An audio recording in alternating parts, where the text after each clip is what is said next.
Hello, everybody. My name is Ruth Sternberg, and I am a career navigation coach. That means that I help you explain your value to employers so that you will be invited in for an interview and have a chance to prove what you can do so you can get an offer. I am bringing you interviews with various allied career professionals and job seekers to give you some tips and help you build your confidence so that you can go out there and get that job that you really want. And I'm making these videos during the time when we were shuttered during COVID-19. So I know that there are a lot of you who have been furloughed or have been laid off, and now you're just staring straight ahead thinking, oh my God, what am I going to do now? Totally get it. I mean, I've been there myself. And that's why today I want to offer you a little bit of comfort because I'm talking with my friend Amy K. Watson. She's a career and leadership coach and really gets what you're going through. Amy, so what do you do in your coaching practice? What are you trying to help people do? Yeah, for the most part, what I do, and by the way, thank you for inviting me to have this conversation with you. I'm excited to thank you for making time to meet your people. Yeah, so what I do is I help people to get out of their own way.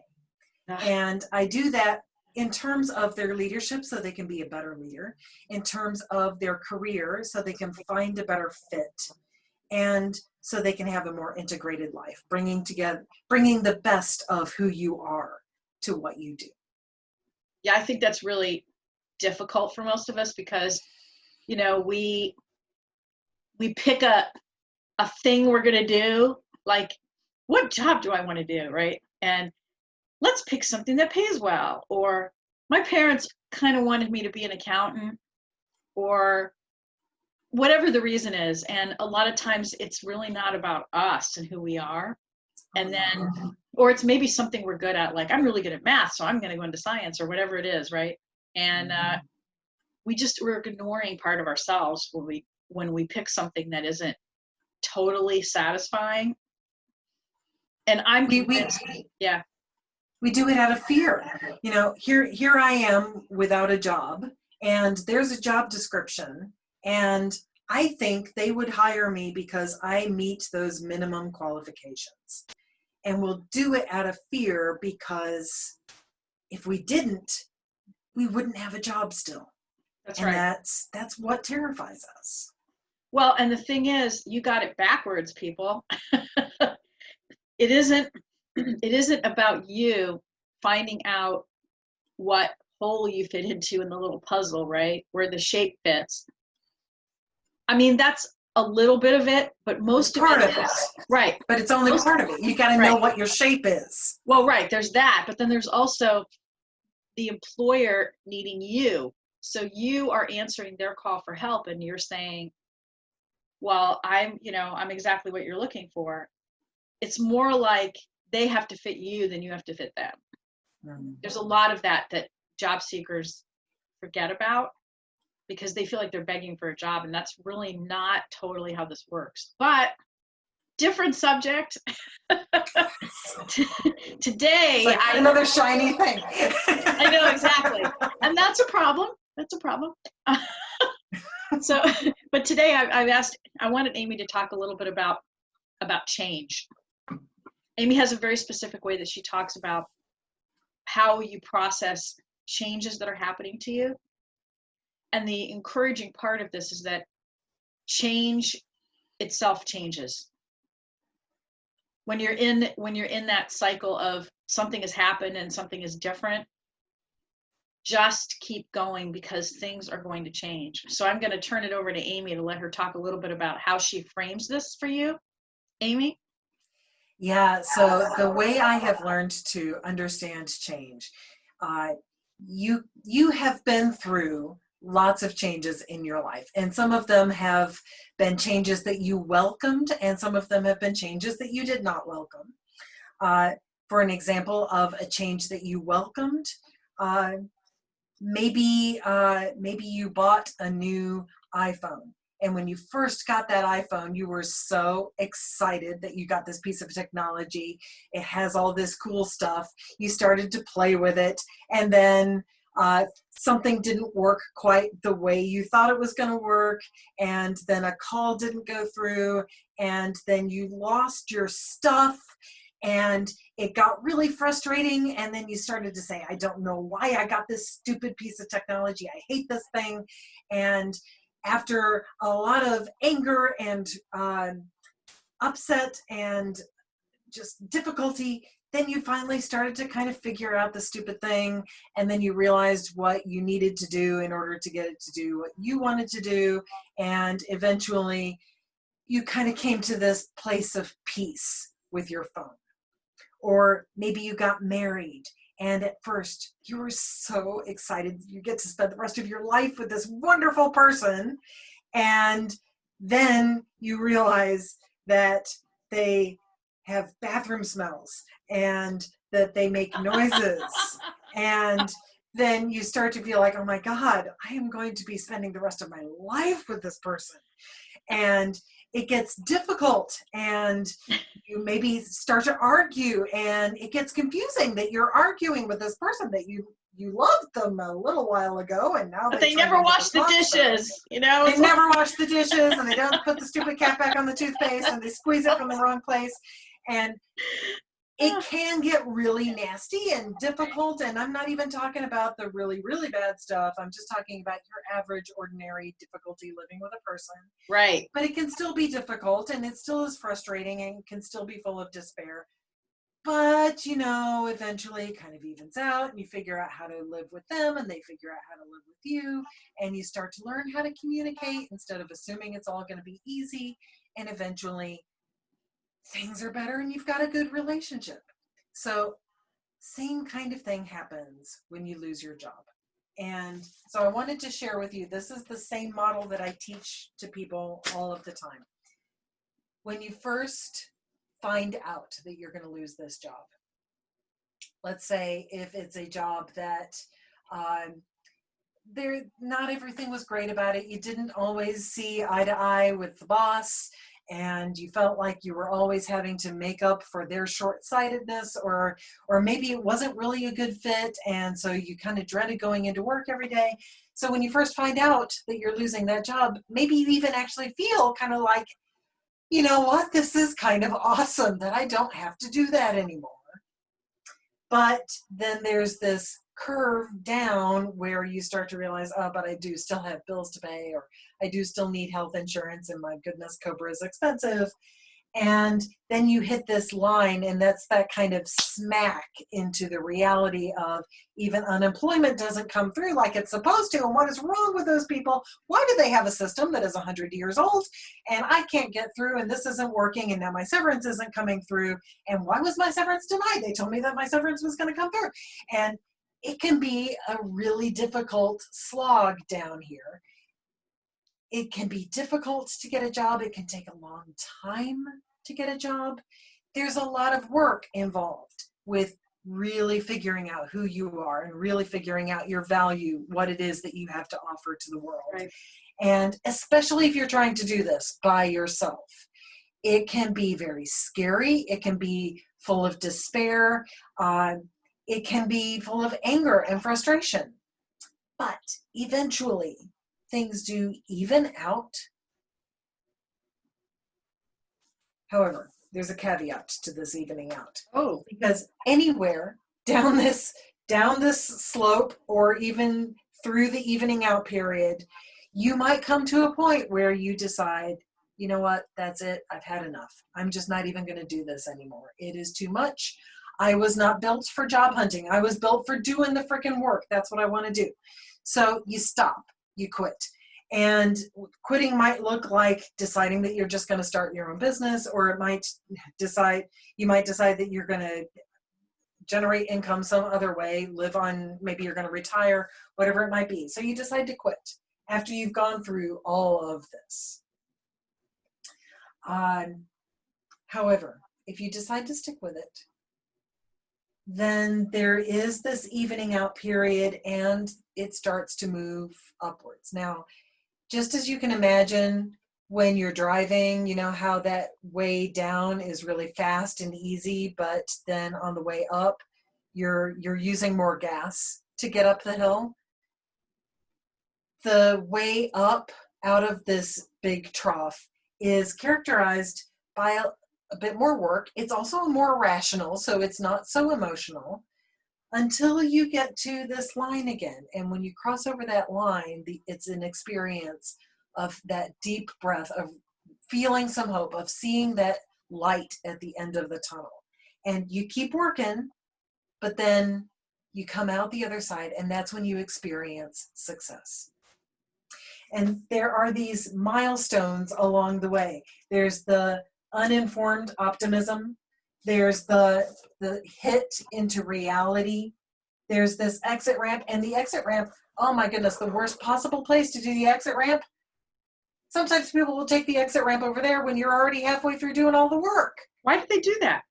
Because they don't realize that hope is just on its way. It's almost there. So you got to stick with it, especially if you've done all that work already. Stick with it. Cross over this threshold into hope, and then you have a more informed optimism. Now, one of the things that I have learned, the great Seth Godin says that if you have a shallow curve, it may not feel that bad. You might be okay for most of it, but the rewards also not that great. So it wasn't that bad going through it. You don't get that much out of it. If you have a big trough that is very difficult and it hurts and it's a heck of a lot of work to climb out of it, then the rewards coming out of it are a lot stronger. So think about medical school. If you went to medical school, that's very difficult. You got to work really hard, but then you're a doctor and you get to have the income and the prospects and the prestige of a doctor. So what he suggests, he says, we're going through these things all the time. You should choose the trough, choose the path that is the deepest trough that you can get through. So if you say That's to yourself, interesting. yes, he says, if you say to yourself that, oh, yeah, it probably would be really rewarding if at the age of 65, I were to graduate from medical school. That would be incredibly rewarding. But at the same time, I don't know if I physically and mentally and emotionally can get through that huge curve. So Yeah. I think maybe I'm going to do something different. Maybe I'll find a way to capitalize on the experiences that I've already had. So you want to choose the one that has the biggest trough, because you want that payoff. You want the best payoff you can get. But also don't pick one that you know on the outside that you're not going to be able to get through. Interesting. Huh. Well, with the job search, I guess you sometimes don't have a choice about the trough. Maybe. I don't know. Sometimes, but then it's also going to depend on what you are choosing for yourself. So the way I work with my clients to find what is going to be the very best fit for them, because that is something that they're going to feel motivated to get through that trough much better than something that just, well, it would look good on the resume, or it would be something that would satisfy my husband or my wife. We need to get through. We need to make choices about what we're going after, and we need to choose something that's going to be motivating to us enough that we can stick with it. So when people come to you, I'm just going to, as a little aside, if I were out of work and I came to you, what would you help me do?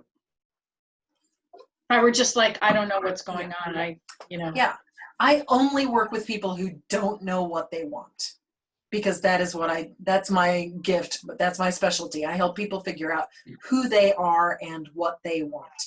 As soon as they have identified what they want, then I can send them off to somebody like Ruth who can help them capitalize on that. But so we do assessments, we do journaling, we do lots of conversations that, we dig into the depths. I help you find out who you are, what really turns you on. what has hurt you in the past that you still need to resolve so that you can go forward again. Yeah, That's great. Well, so I wanted to be able to tell you guys who are watching maybe a couple of different things that you could do to help yourself out of the trough. And Amy loves the gratitude practice, and so she's going to talk a little bit about that now. Right, because one of the ways that you can get through this trough is by focusing on what is working well. And that wording I'm using is something that I got at a time when I was traveling down this steep slope. And I had just started a new job. I missed my old job. I missed my people. I missed that environment. And so I wrote to my old boss and I told her how homesick I was for them. And she said, just stay focused on what's working well. And so I started paying attention to the people that I was working with and asking myself, what is her unique gift? What is his unique gift? What are they bringing to this that I've not seen anybody else bring to this kind of work? And so I cultivated that practice of appreciation for others, focused on what I was learning each step of the way, what I was able to do that maybe I wasn't able to do the other day, what I have been able to put together about myself, what I'm learning about myself. So constantly focusing on what is working, what I am gaining, instead of focusing on what I've lost and what I am losing. And that makes a huge difference for being motivated enough to get through that trough. So if I'm out of work, what would that look like for me, do you think? Is there, you have a example of something that, a scenario maybe, or yeah, like I'm out of work, but what's the gratitude while I'm through this process?